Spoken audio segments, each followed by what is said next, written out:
bottle or something. Hey guys, you thought it was a what?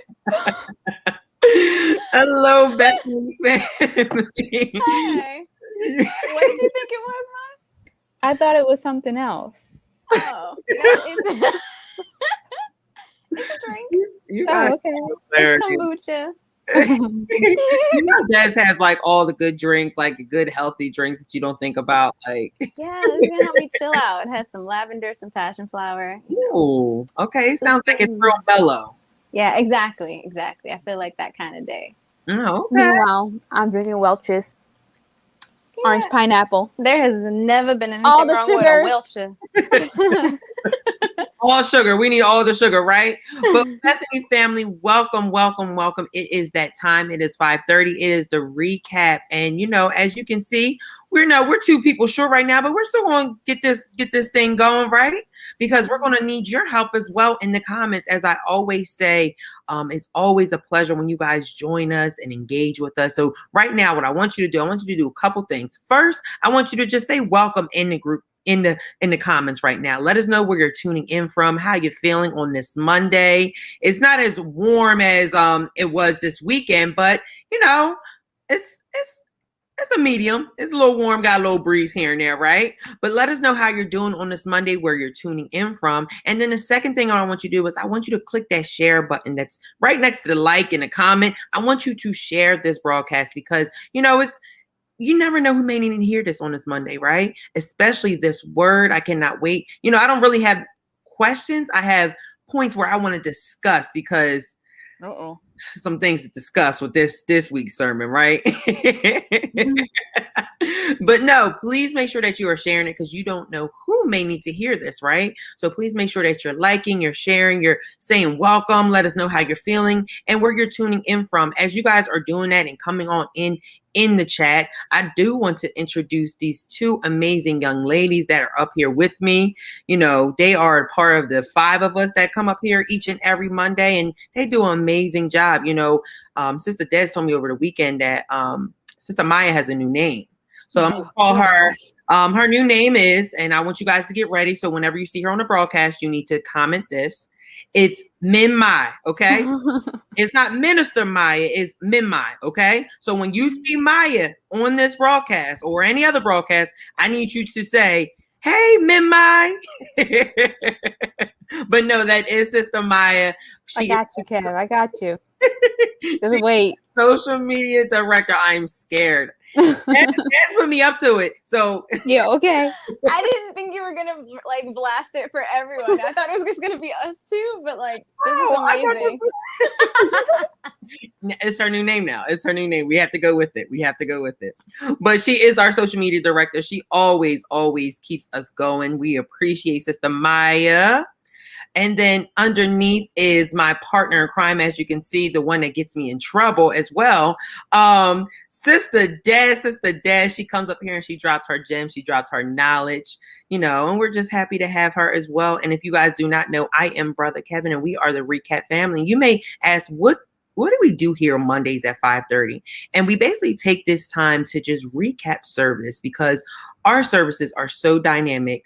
And we have so many different series going on, from Bible study to Saturday drive-in service to Sunday encounter. So we try to, you know, recap as much as we can, but we try to give you those little nuggets so you can go back and actually, you know, take those nuggets and be like, okay, I remember them talking about this on a recap. Now let me watch it and let me apply it, right? So, you know, we take this moment just to recap with you guys. This will be that moment where we will be leaving church and we talking about the word and talking about how good chef's food is right now or what we have planned for the week. So this is that time as well. We want you to sit back and relax and just enjoy this time. I see you guys in the comments. I see you, Denise, Emma, Paulo.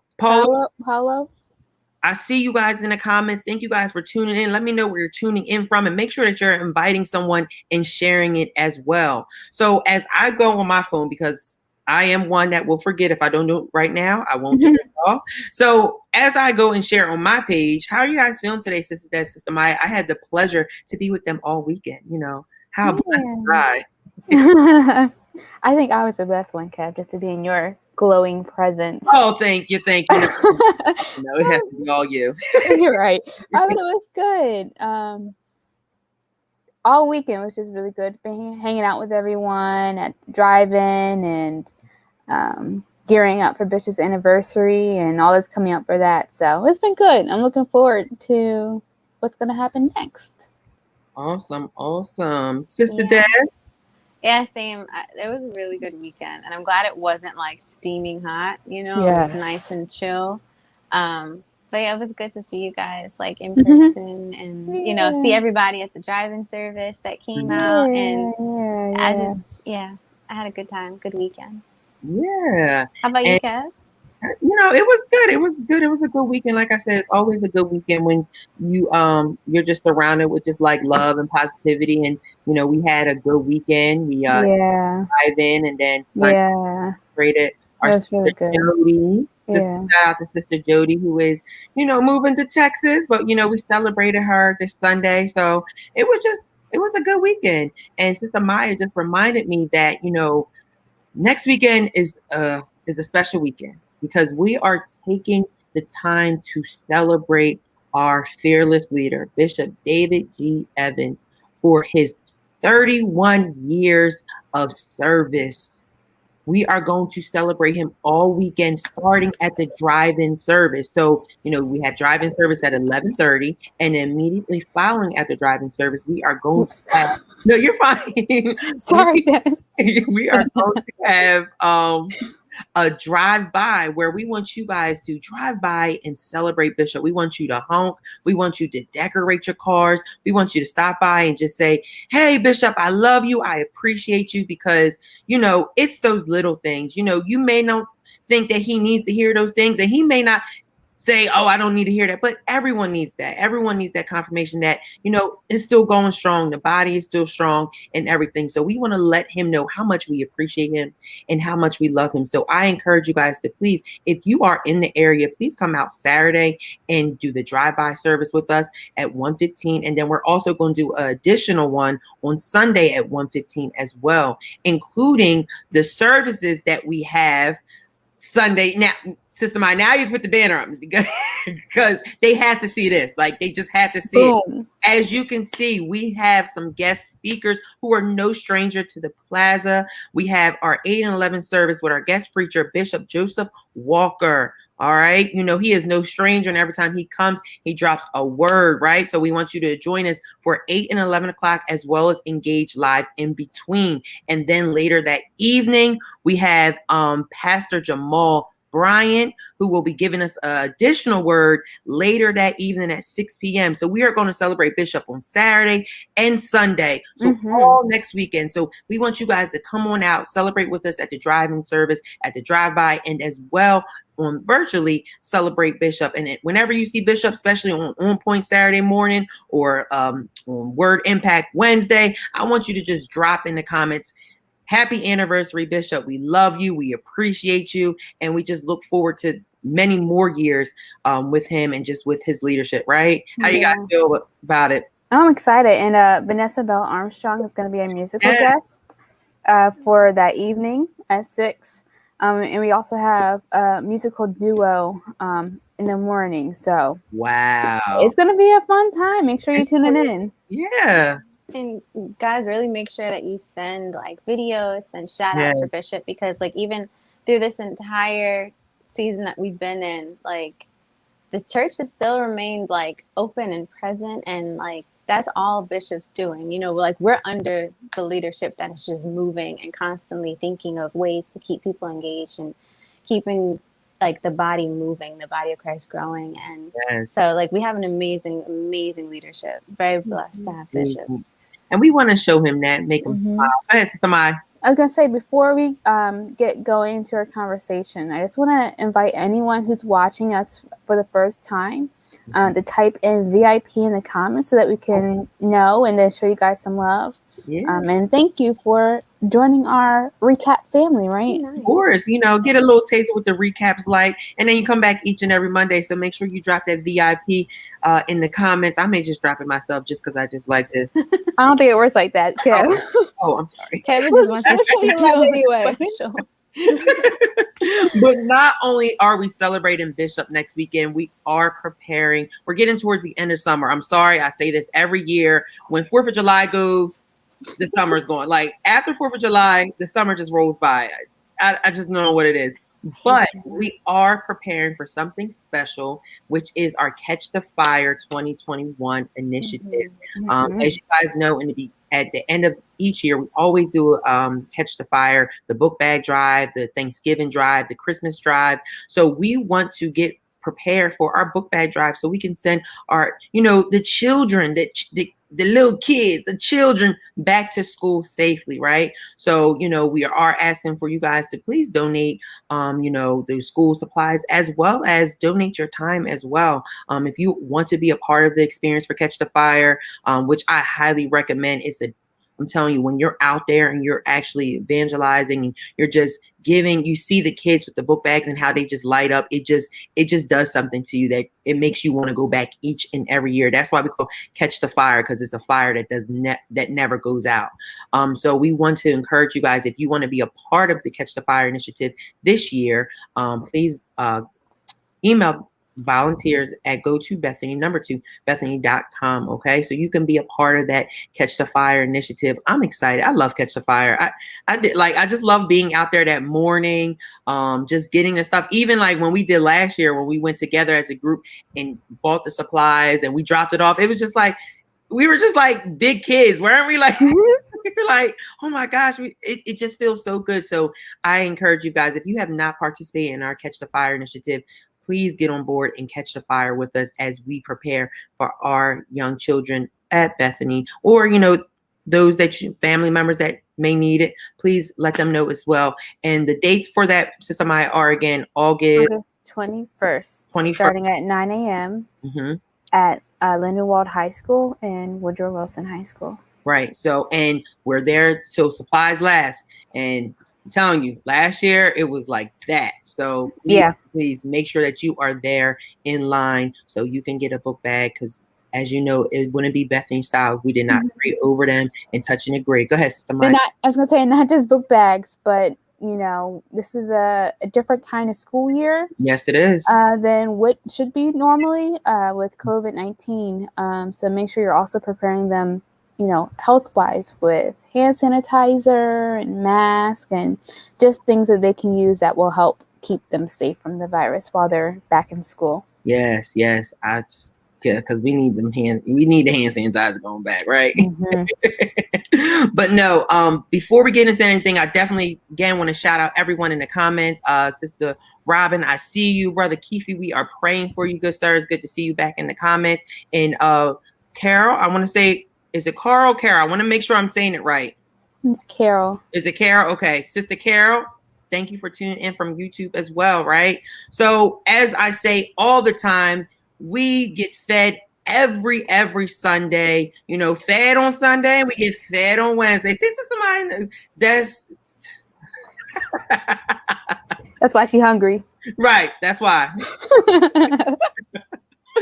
But we are currently in the Chestnut Checker series, and we have been in it. It feels like it's going like that, but we have been in it for weeks and months. Basically. And it has been such a blueprint. We keep saying repeatedly, it's been a blueprint for us when it comes to dealing with that spiritual warfare and everything. So Bishop continue in the Curse Breaker. He's been through the witches, he's been through the demons, he's been through everything surrounding spiritual warfare. Now we're talking about those curses and how curses are put on us and how we put curses on other people's and ourselves, right? So last week we talked about the definition of a curse. A curse is anything that hinders you from obeying, doing the right thing, or influencing you into repetitive failures that your forefathers had. A curse is the disfavor of Jehovah. Not only can you be cursed, but you can also bring down a hindrance or the disfavor of God upon yourself. We have been so concerned about people cursing us or the enemy cursing us when the biggest danger in Bishop's perspective is us cursing ourselves. In other words, speaking a hindrance or behaving in a way that brings a hindrance to our own lives. We have to be careful about the books, the communication, the symbols, and the people we allow in our living space. This is because that allowing in can draw the disfavor of God, and the disfavor of God is a curse. So before I ask the questions and get into everything, I also want to encourage you guys in the comments to please post your questions, your perspectives, or whatever you thought about service yesterday, right? So I'm gonna switch it up. Usually I ask the first same question all the time. Okay. But I am going to ask you guys, as I said, we have been in this series for months now, and it's centered around spiritual warfare. And Bishop has talked about curses, witches, demons, and everything. So I want to ask you both, when it comes, because we've all experienced some spiritual warfare before. When it comes to you, what was the hardest part for you dealing with spiritual warfare? And it could be either any of the topics that Bishop has covered, or it can be something different. But when you experience some spiritual warfare in your life, if you don't mind sharing, what was the hardest part for you when it came to dealing with something? I'll start off just to give an example, but I feel like for me this year, well, just in general through this pandemic, I've been growing closer to God, and I've been seeing how the enemy has been moving in people that are close to me in their lives. So I feel like the biggest part for me is dealing with those demons that are creeping in the minds of people and setting up those bondages and having those mindsets set. And just no matter how much you talk to them or, tell them about the word or tell them about the series, it just, there's a blockage right there. So for me, I think the biggest hurdle when it comes to dealing with spiritual warfare, not only for me, but, helping my friends or family, is dealing with those demons that's inside of our heads that cause those blockage where we don't receive the word or we don't retain it, right? How about you guys? Yeah, I think I can agree with that. I think probably what gets me the most is, and Bishop talked about this too, is the strongholds. Not holding on to that baggage, being able to let it go. Because I'm the type of person, like, I think about it over and over again. Is there something I could have done differently? Right. Would there have been another outcome? Maybe I should have done this. And I think finding yourself in those repetitive thoughts instead of learning from them and moving on and growing, can be a challenge. Right. No, and that's so true. It's so funny that you say that because I saw a video on social media where it was a guy yelling at someone else, and they were just like, this is your insecurities. Once you start feeling good, your insecurities start saying, you don't look good. Why are you doing and that's really like how we do, like we're our biggest, critics, like we're our own worst critics. So that strongholds are so real. Go ahead, Smile. Yeah. And I find like where that is the hardest is in the areas that you have the most impact in the kingdom. So like for me, like the fact that I'm on screen talking right now, Shidabut Hyundai, is a miracle because I'm not, someone who's overly comfortable, being on screen or having to give speeches or whatever, talking. And so, it's in the past that has been a major hurdle for me that I did let keep me from moving forward in different things. But I do think like going back, that's a stronghold because the enemy knows that, that's an area that God's going to use you in. Yeah. So yeah, that's all I have to say. Absolutely. I agree. Go ahead, Sister Des. I like not necessarily a hurdle, I guess, but just like doing a clean sweep of the spiritual elements that you don't even realize are playing a part in playing a part in that spiritual warfare. Like when he was talking about the tarot cards and the crystals and like those type of things, like those worldly elements that just carry so much weight without you even realizing. So like sometimes you're in spaces, like for me, as like a wellness instructor and a yogi, sometimes I've been in spaces where those things were around and like not knowing that I needed to protect myself and that I need to protect myself from those things, so that not understanding the gravity of them. But now like, okay, because you know that like you feel something, but you're not really sure what the whole of it is, so yeah, most definitely. And that is so true. Like when you break it down, like, and I think I definitely agree with you, Sister Mai, when it comes to like stepping out of our comfort zones. Because if you would have told me more than a year ago now that we would be doing this, I would have been the same way. Like, nope, Not happening. not happening. So like those strongholds and what I love about this series is that there's so many different areas that people can relate to. And it's so real. It's not like it's a series where it's just like Bishop's just teaching a series. No, it's like actually, it's literally a blueprint of just like dealing with those things. And I feel like what Bishop is covering in the series are those deep rooted things. Yeah. Those deep rooted things that we shy away from having conversations about. So like you said, Sister Des, those tarot cards and stuff like that, and the impact, those little things that's in our society right now that we don't see it has an impact on us. But when you break it down and actually see, okay, this does affect my behavior. This affects the way I talk, the way I walk, who I hang around. It's like, it's crazy to me. Like when Bishop, like this, when I heard this term, I was like, wow, Bishop, I feel convicted. I feel like, I feel like you're in my backyard. I feel it. Like, so I can't, it's just so real. So can I say, can we say thank you to Denise for her kind words? Oh yeah. And what she's saying. Oh, you're amazing, Denise. Listen, she inspires us as well, Denise. So we appreciate Minmai. No, I probably get on their nerves. Thank you, Denise. So Bishop said that we have to be careful about the books, the communication, the symbols, and the people we allow in our living space, right? So I want to just dive deep into that because, you know, that is something that's like very, you always hear often, like, I'm going to protect my peace. I'm going to protect my, you know, my space and everything. So if you don't mind sharing your experience, like when it comes to like protecting your peace and your living space, what are your thoughts about allowing certain things and people in your living area or in your living space like how important is that to you? And like, how do you assess that? Sister Des is already giving me a shake. I knew this question. I knew she was going to tug at it because we always have conversations like this. So I can't wait for her to answer. But go ahead, Sister Mai. What are your thoughts, or like, how do you assess when it comes to allowing in your living space or your comfortability or, you know, your peace when it comes to dealing with certain things or people? I think it's something that we don't consider enough.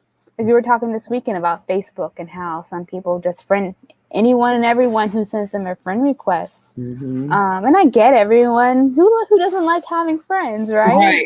But you have to be mindful of those people that you're accepting into your life, whether it be in person or through a Facebook request, you know, wherever, because you never know.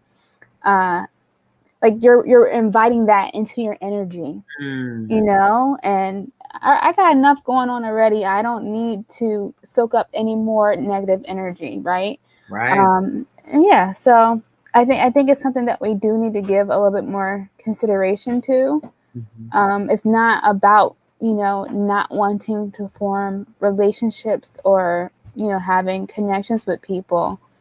But I think any relationship, whether it be like a love relationship or friendship, whatever, it should be with someone who's going to help you grow into an even better person. So yeah, that's what my thoughts are. Absolutely. Go ahead, Sister Des. I had to take my headphones out, so just in case, I hope you guys can hear me like clear. Very protective of space, like very, very protective, because like who you allow in your space and what you allow in your space, we know can alter your own vibe. You know, like a lot of people aren't allowed to come to my home, not because I don't like entertaining, but I want to make sure that I'm maintaining a safe space for myself, you know, like a space. And a lot of times, like people can bring in their own baggage and it'll linger and it'll start to affect you. You know what I mean? So you want to be very diligent about who you allow in your space. And honestly, it doesn't even have to mean like this an evil person or anything like that. It's just sometimes it could be somebody who's been to your home or you know, something you read before, but it just has like they just are going through a moment or going through a season. You know what I mean? So just being aware, hyper aware of who and what and they're going through, and if you want to allow that in. And honestly, that even goes for like having conversations too, not even just having people in like physical space, but just like having a conversation like, do I have enough emotional room to carry what you're about to tell me, you know? So I'm very, very protective of my space, of my bubble. Yeah, so this was like right on the money for me. I was like, yeah. That's That's like true. right on target. And that's so true because Bishop, as we're learning last week and this week, how important those conversations that you have and how they can actually be conspiracies. We'll get into it, but how they can be agreements and they can be conspiracies. The things that you say, the conversations that you have, they're so important. So protecting that space and protecting that peace is so important. Bishop talks about how we can actually curse ourselves, which God sees as a conspiracy. Anytime you decide you're going to become an adversary of God's work, whether you're going to influence people to do less, influence people to quit their ministries, influence people to do less because you've decided to do less, you have in essence built a conspiracy. It is possible based on our agreements and conspiracies to bring a curse upon ourselves. If you decide to hinder God, you are deciding you want the disfavor of God on your life. We get caught up in people and structures and forget the spirit this is driving or have assigned the structure to God's work on earth. So I just want to discuss about us cursing ourselves and being adversaries to God's work. Because what Bishop was saying this week, and then within the discussion with him and Pastor Nick, how they were talking about, especially in the church, how people just, I'm leaving this ministry and it's going to have an impact. Like, and you don't even see the spiritual warfare that's behind it. Like, you're actually going against God. You're not going against that church or that ministry or that ministry leader. Like, you're going against God. So can we just discuss that about how we put ourselves in predicaments where we curse ourselves and become adversaries to God's work? Yeah. Can we take a moment? I hate to answer a question with a question, but can we take a moment and talk about how profound it is that, Bishop is sharing that God curses? Because that's not something that we have such a negative connotation to that word curse. And I think that his revelation that when you're cursing someone, you're asking that God will perform or move or do something that will make a change or an impact in whatever it is you're going through. Right. And it's really just being, I guess, in agreement with the desires of God and what he would do. So not just because you're cursing someone doesn't mean it's going to happen unless it's God's will. Bishop can explain that a whole lot better than I can. But just that thought process, I think for me changes things a little bit, because if you're coming at it in a negative way, I don't like Kevin, I don't like Des, I hope God does this. That's not true. But that's when it comes back around to you. And I think, I don't remember what your original question was, but I think when you think of it in that mindset, it really helps you to clear up your thoughts and actions and what you do. No, you answered the question. That's basically what it was about. Like, how we curse ourselves, because when you do that, where you're going to God, I want this to happen, I want that. It's kind of like a frisbee or ricochet. When it comes right back to you, you think it's going out, but it's actually coming right back to you. So you're actually cursing yourself, right? Go ahead, Sister Des. What are your thoughts about people cursing themselves and being an adversary to God's work? Yeah, I think like earlier in the series, like there was a conversation about mirrors and how like we have to see ourselves like how God sees us and like in that mirror. So in cursing other people and in cursing ourselves, it's like you're actively, like you said, you're actively going against what God is doing, actively going against what he's saying, So it's like, how can we continue to move how can we continue to move forward in the body in Christ if we're going against what he's saying, going against his people, going against the progress, you know? So I thought it was beautiful what he said and how he said it. Like you said, Maya, for him to say that God is the one who actually is going to do the cursing because you're going against him. That's because you're not, like, we think that if somebody does us wrong and we're saying something evil towards them, you know, then like that's going on to them. But it's like, no, that's actually messing with your heart. Like your heart's not pure, you know, like you're going through something. You have to ask God to change your heart, because now you're acting like, who asks for something negative for somebody else? That's something negative is happening within you, you know. So you have to check yourself first. And I think that's the whole mindset of it, is like you have to really check in with yourself. And that's how you end up cursing yourself, because you're taking on whatever that thing was and wishing, hoping, and so now evil and malice is starting to build up in you, hoping that this thing happens to them. What's the saying? It's like something about poison and venom. I don't remember what it is, but like you can't shoot venom without, I don't know. But it's gonna remember afterwards. Something, yeah, it's something about venom. But yeah, it doesn't make sense, and it doesn't. You have to check your heart. You know, like I think I say that often on here, is like, what's your heart posture? What is, like, where are you actually standing with God?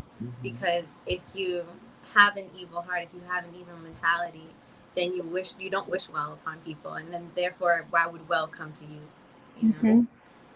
And it's something that's real, that's in the kingdom, because there may be someone that gets discouraged when something doesn't happen for them, and it happens for the next person, and you're like, well, God, like I did X, Y, and Z.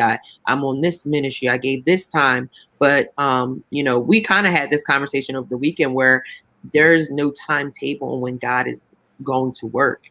You know, you may do something, you may sow now, or something that's going to come 2 years later.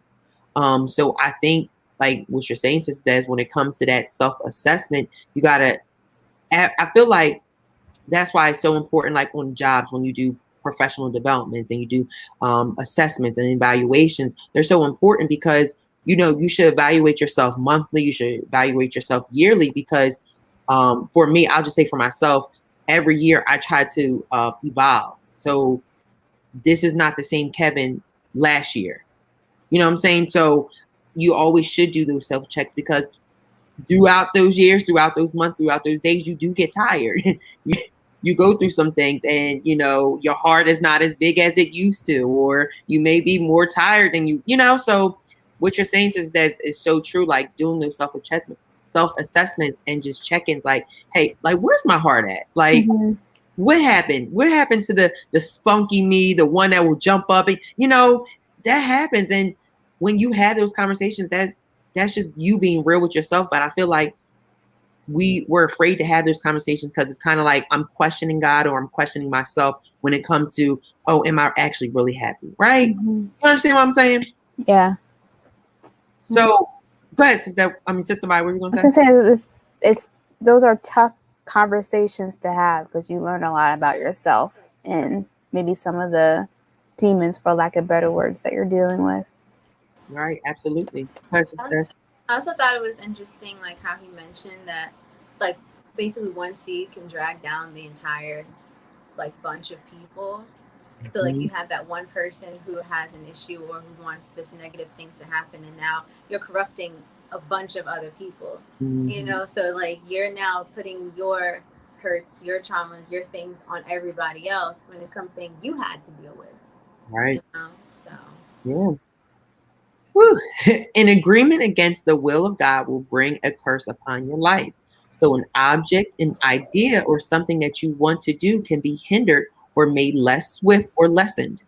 We must be careful that our agreements are not really conspiracies, because God does not look favorably upon that, and the disfavor of God is a curse. We want to make sure that we are not attempting to hinder the productivity of another child of God, a church, or a ministry. You cannot make little of another child of God's mission. So I think one of the biggest things for us is, like, as we continue to grow, and just as millennials, you know, we're still young, we're still growing, we're still learning about ourselves. And Maya, you're still young. Okay, thank you. You saw the gut wrenching reaction to 30 is that. not old. My Right. word. You saw I saw the facial expression. You're not old, ma'am. You're not You old. are Okay, not thank old. you. You keep saying you're old. It's a mentality. You're gonna start acting. It's gonna start getting to Very, you. very true. Self-assessment. Gotta go I back. don't want to curse myself. What's So. your heart like? You Right. young, racist, and vibrant. But no, as we continue to grow older, we learn so much, and we learn more about ourselves. We learn about the people that are around us and everything. And I feel like one of my biggest struggles were learning who was actually really for me, and really, really diving deep into friendships that I thought I had for a long time. Right. So what was your biggest struggle when it came to letting go of some people without having any hard feelings? Because I feel like every time people think like, oh, like, you trust and believe, we have all been there where there's been some people that get on our nerves, and we may say some things and stuff like that. But like, knowing how we are now and growing in God, and knowing like forgiveness is key in everything. What was your biggest struggle when it came to like cutting ties with people and just saying, you know what, I'm actually good with it? Like, you know, no disrespect, no hard feelings. It's just, you go your way, I go my way. So what do you think what was your biggest struggle when it came to that? I think the struggle for me is the longevity of the relationship. Yeah. Like, you know, like if we've been friends since elementary school or something like that, and now I'm actually starting to see things that were always there. I'm like, wow, like, waste of time. Like, you've been my friend for X amount of years. You know what I mean? Like, so I think that time put in, you know, you don't want to lose that because you've, you know, had this friendship for however long. But a lot of times it's like, no, you kind of just have to gracefully bow out, you know? Yeah, I had a friend that was, and and sometimes it's you know, sometimes you're that person that has to go. But I had a friend, and our relationship was really cool, like for a good season of our lives. But you know, you start to separate, but don't really know how to, you know. And so it's like it's like a gradual kind of thing. Like, start calling less. Don't really go to the same places anymore. You know what I mean? Yeah. It doesn't even have to be a harsh thing. Sometimes sometimes it happens naturally just because you're moving in different directions. But to me, the hardest thing mentally is the longevity. But then again, on the flip side of that, I have people who I've known for months, years, like, or like a year, or you know what I mean? That I'm like, oh wow, I can see you in my life for a good, you know, for the rest of my life. You know? Yes. Yeah. I say that all the time, and I see you, Sister Tiff. I'm glad I was able to ask your question. But I say that all the time, Sister Des. Like, to me, it's not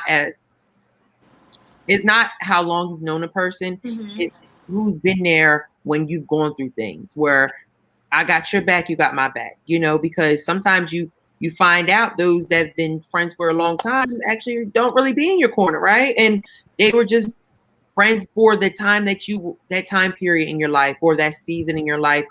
Because once you start growing, you start noticing those things because you change, right? It's so interesting that like, we know the reason, seasons, lifetime thing, but like, you never really know when that time period ends. Like, we don't know who's the reason moment until it's like, oh, this is why you were here, or this is the time you were here. Like, we don't. It's not like plastered, or we don't get like plaque cards of like, you will be in my life for 3 months. You know expiration. what I mean? Yeah, like an expiration date. Like, we don't get that with people. So it's like, you're moving in each relationship with the expectation of, okay, maybe, you know, there's this, let me remove that, because maybe there is no expectation. It's like the present, right? I'm going to enjoy what I have right now with you, in whatever dynamic relationship we have, you know, friendship, love, whatever. I'm going to enjoy right now. Because once we start moving past that, like, you're going to be here forever, then that's when the hurt starts to come in, and the expectation of like, you know. Yeah, I know. Mhm. We here. We see each other. Go ahead, Sister Maya. No, I agree with all you said. And I think we do put expectations on people to act and behave in a way that in the same way that we would. I would be there for you. You know, I got your back. People are great at letting us down because we have maybe unfair expectations for people. But no, it's definitely a challenge. Is one that I've dealt with like my entire life. Because I when I love someone, I love with my whole heart, and sometimes it's hard to let go when you are in that season of transitioning out of a relationship. Sometimes you just gotta pull off the Band-Aid. I always like to have some sort of closure where it's like a mutual agreement, and that's where I get in trouble because it doesn't always happen that way. Right. Most times it probably doesn't. Right. So yeah.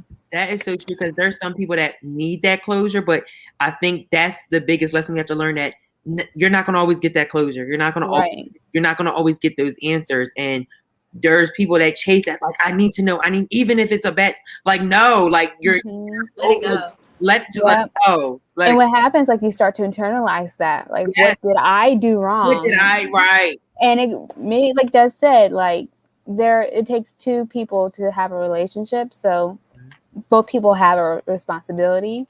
But sometimes, like, there is nothing that you did wrong. It's just you guys are in two different spaces in life. Yeah. You know, and it's okay to let go. Yeah. I forgot where I heard it, but it was like this, I think it was a podcast I was listening to, and like they were doing a listener letter or something like that. But this guy, they asked this older man, like, he was married for, I don't know, 60, 70 years or whatever. And it's like, how did you stay married so long? How did you love this person so long? And his answer, I think it was a video, his answer was like, I loved every version of her. So I think that's, and not even just for like romantic love, but people who accept you for every version of yourself, of the, can you get down? Because you're making noise. It's our fourth recap team member. You know, like loving someone, caring for someone in those times where they might not be high, you know, loving people in those valley moments of their life, you know what I mean? And that takes work. That, you know what I mean? That's why people would say, like, oh, relationship takes work. Again, that's in any dynamic of relationship. You know, whether that's mother-child, whether that, you know what I mean? Relationship takes work because you're interacting with another human at all times. You know what I mean? So, it's interesting. But then there's those moments where it's like, okay, I don't want to work in this anymore. And that's okay. I can choose to opt out, or you can choose to opt out. But I think we don't give people space enough to have that choice. There's this like hold, this death grip, this possession thing. Like, you're my friend. You know what I mean? We don't give that space to just be human. Yeah, and I think we talked before. Like, if you hold your hand, if you're holding to what you have in your hand so tight, you don't have room to accept anymore. And like you both said, like, yes, you might be in transition, losing one relationship, but you're gaining relationships over here that kind of keeps you in that balance of, you know, being okay. Yeah. And I love what Denise has said. One of my challenges has been to trust my God-given gut instincts when it's time to move on from someone or something. And Bishop talked about this where, you know, when you go to God with your grievances and you basically said, like, God, like, this person did me wrong and everything. And instead of us trying to get back at that person, just give it to God. We have to trust God. We tend to want to do God's work, and okay, my boss did this to me, so I'm not going to show up to work on time, or I'm going to do this, or I had a problem with someone in the ministry, so I'm not going to show up that Sunday and work my job, right? We tend to do God's work, but we have to trust God that he's going to take care of that, and not wanting it to happen now. Like Bishop always says, we're in this microwave society where we want things to happen like that. Like, no, we have to sit back and trust God, because when we turn it into our own hands, then that's when it produces a curse on ourselves. Person, yep. So thank you for that, Denise, because I think that's like highlighted that Full whole circle, yeah. that full circle, right? So a, a curse is a hindrance spoken, which is the opposite of a blessing. We learned last week that there are four sources of curses, which are God, God's servants, the spirit world, and Satan's human servants. All four release spiritual power or energy towards the person or object cursed. All four have power. Cursing is primarily an Old Testament power concept meant to release negative spiritual power against an object, a person, and a place, the place being cursed. Most curses in the Bible come from a God action or actions of his servants in God's will. God curse God cursing is him releasing the power of his judgment. So God alone truly curses. It is a revelation of his justice in support of his claim to our absolute obedience. Believers cannot curse unbelievers that resist the gospel. We are to rebuke Satan and rebuke Satan's control of people, not the person. Rebuke the power that is driving them and not the individual that's being driven. Ooh.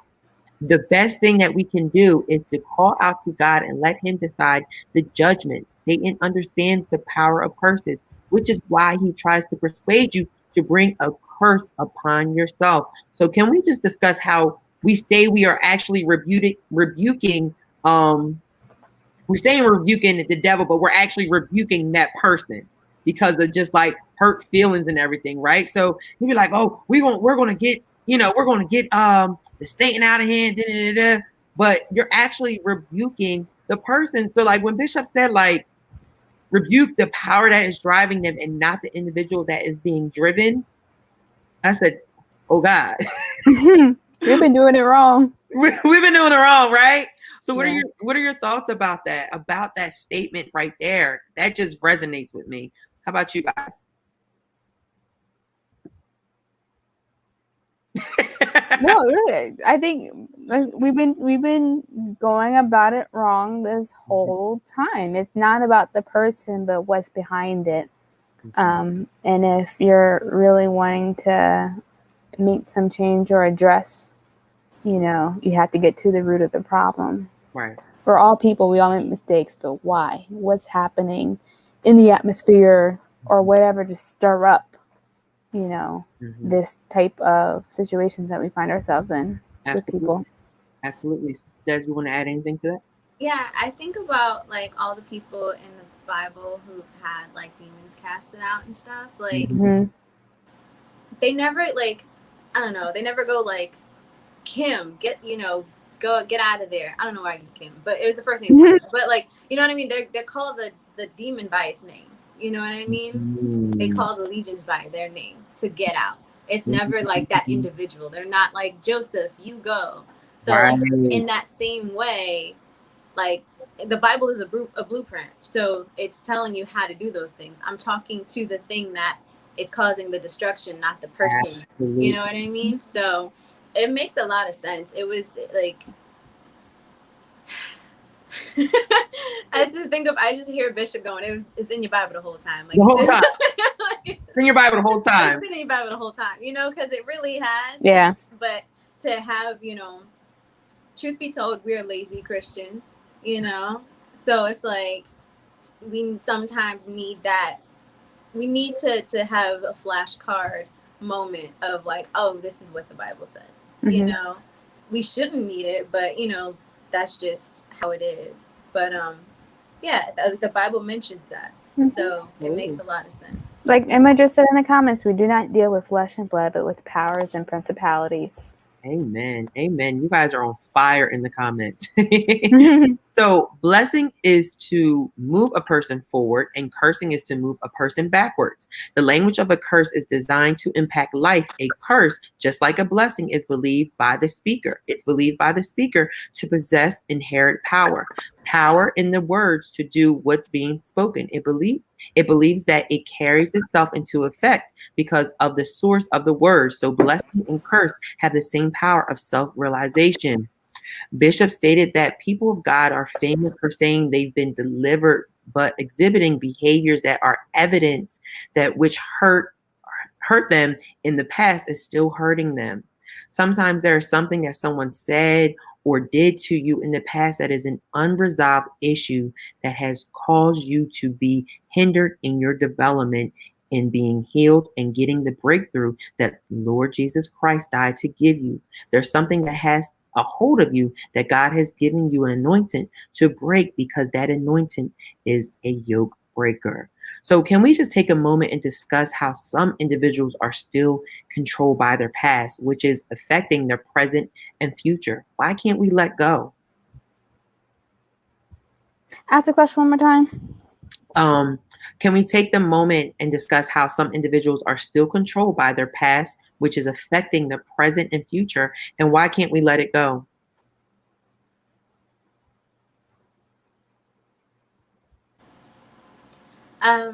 So your past feels safe, like, Yep. because it's something that you've already experienced. It's something that, we always hear this thing of like I know this hurt, or what is it, like this the devil I do know versus the devil I don't know. Right. You know what I mean? Like it's that type of and like that type of mentality of staying where you are because you don't want to grow because you have no idea what's coming. Right. So I think it's a fear thing of not letting go and not wanting to move on, or if you're in a present situation and pulling on to that past situation to make this present situation comfortable. Like if you're in a relationship and like if you've been through, trauma or whatever in your old relationship, you'll find something like you'll make something up to like, oh, I used to argue with this person all the time. Why are we not arguing? Something must be, you know what I mean? But like people do that, and like bring that in and just to bring, because we're comfortable with hurt, we're comfortable with trauma, we're comfortable being in that place of sadness, and it brings me to like the thing about like we'll believe every negative thing that we hear, we'll believe we're not good enough for that, any lie that the devil says. But like when it comes to God speaking life over us and telling us that we can and we can do all things through him, it's like okay, you know what I mean? Like we're more likely to believe the negative, the depressing things than joy and happiness. And like, why don't we think we're worthy of that? Why can't we move into that happiness and move in joy at all times? Why do we want to hold on to that? Amen. I love that. And Sister Maya, can we just highlight Tiffany O'Reilly's comment?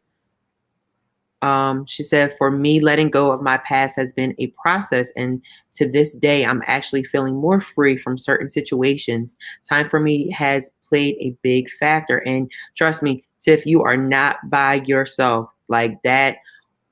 I feel like once you do have that realization that, I spent so much time being comfortable with my hurt, that it's time to feel free. It's time to break those shackles. We listen to those songs, but do we actually like let those songs resonate with us? Like that they used to sing, Kirk Franklin, Mary, like they would sing these songs. And it's just like, when you think about it, it's just like, wow, like it's time to like break these shackles. So you're not the only ones to step. We're all going through, something that we're still battling with. And this is why this series is such a beautiful blueprint for us, especially during this time, because we're growing, coming out of this pandemic somewhat, learning more about ourselves and what we love and who we are. So we're just touching and agreeing with you, sis. But I totally agree with you, Sister Des. I feel like it's a comfortability that, and it's sad and it's deep that we would rather be hurt than free because of our comfortability. But it's that comfort zone. Bishop always talks about that. We stay in this box, but we will never grow, like unless you step out of it. So, it's something that it's a process. So like we said earlier, we can't be a microwave society where we think something's going to happen like that. We have to trust the process. And as Sister Denise said earlier, we have to trust in God that he's going to do the work, right? Mm-hmm. So as I always say, the comments get us going. They get us conversating, and I don't know where the time goes. So, but no, it was all good conversation. And I truly appreciate all the comments and all the different perspectives. You guys make the discussion 10 times better. And you make our job easier. But no, this was just a little, just a teeny bit. Des, was it a lot or was it small? Oh, she's okay. So she's not paying us any mind. But no, this is just our recap. Is just a small piece of the main course. So we want to encourage you guys to please go back and please watch this sermon. If you haven't been missing a couple weeks or missing a couple sermons from this series, I encourage you to please go back. And if you know someone that is actually dealing with these things right now, encourage them to watch it or visit our Harvest Bookstore so you can get the whole series. So, you guys can have your own recap. You watch it and post about it. Let us know that you're doing your own recap about it. We would love to hear that. But please, we encourage you guys to go back and watch this week's sermon as Bishop feel like he's going to finish next week, but who knows? Bishop will dive into something else that we will still be in Chestnut Checkers, and we will not be upset about that because I think we'll still be in Chestnut Checkers, but we're moving on to Angels. Oh. Mm-hmm. Oh. That man of God. You see why we need to celebrate him? Because he knows what he's doing. Hashtag DGems31. But with that being said, as you know, Bethany, we always have a schedule. We always have something going on. So going on this week, after tonight, we have the Encounter Drive-In experience at 7 p.m. So, you have about 30 minutes to get your dinner ready and enjoy our Saturday drive-in service that we have each and every Saturday, 11:30, weather permitted. Okay. So that's coming on at 7 p.m. tonight. Tuesday, we have our Link Couples Ministry. So please make sure that you join the Link Couples Ministry, as there's going to be another incredible discussion at 7 p.m. And as we always do, we get fed on Sunday. I'm going to get Des in order. She's going to get information one day. And we get fed on Wednesday, right? The dynamic duo is back again for another word. Last week, I love Bishop standing up there, gave me old Bible study vibes and everything. So please make sure that you join us Wednesday at 7 p.m. And then on Friday, we have the Power of Prayer moment at Friday, 7 p.m. 7 a.m. 7 a.m. Oh, I'm sorry. I couldn't see myself. It's 7 a.m. So, if you go to Bethany, you know how much we talk about prayer, how important prayer is, that collective prayer. So please make sure that you join us Friday at 7 a.m. for the Power of Prayer moment. And then going into our packed weekend, our celebrating Bishop weekend, his anniversary this weekend, starting On Point Radio at 9 a.m. And then our drive-in service at 11:30 a.m. And then a drive-by at 1:15, where we want to celebrate Bishop, drive by, honk our horns, tell him we love him, we appreciate him. And then later in that evening, we have Emerging Worship at 6 p.m. Shout out to Emerging Worship. You guys have been doing an incredible job. And then going into Sunday with a special encounter worship experience as we celebrate Bishop's anniversary for 8 and 11 o'clock service, and engage live in between 9:45 a.m. with that discussion. And then later in that evening, 6 p.m., as we celebrate Bishop David G. Evans' 31st pastoral anniversary celebration. And then we are back next Monday for another Maximize Monday, and then us in the recap at 5:30. Well, I was about to say 5 o'clock. But no, Bethany family, as we always say, it is always an honor. It's always a pleasure coming up here and just being able to recap the word with you guys. And again, we appreciate you guys in the comments. Sister Mai, did you want to add anything? No, I was just going to say, if you're enjoying the recap, first, like you said, Kev, thanks everyone for tuning in with us. Mm-hmm. But if you are enjoying, just being able to have this conversation and talk a little bit further about the word that Bishop gives us, please share, let someone know to tune in so that they can be part of the conversation too. The more the merrier. Yeah, we love it. We just love we like to talk. If you didn't know, we like to talk. So we want to talk more with more people, right? But no, Bethany family, we do appreciate you. We love you guys, and we want you guys to stay tuned to everything that's coming out this week. And hopefully we get to see you guys at the drive-by and drive-in this weekend, okay? You be blessed, Bethany family, and we will see you virtually. Bye.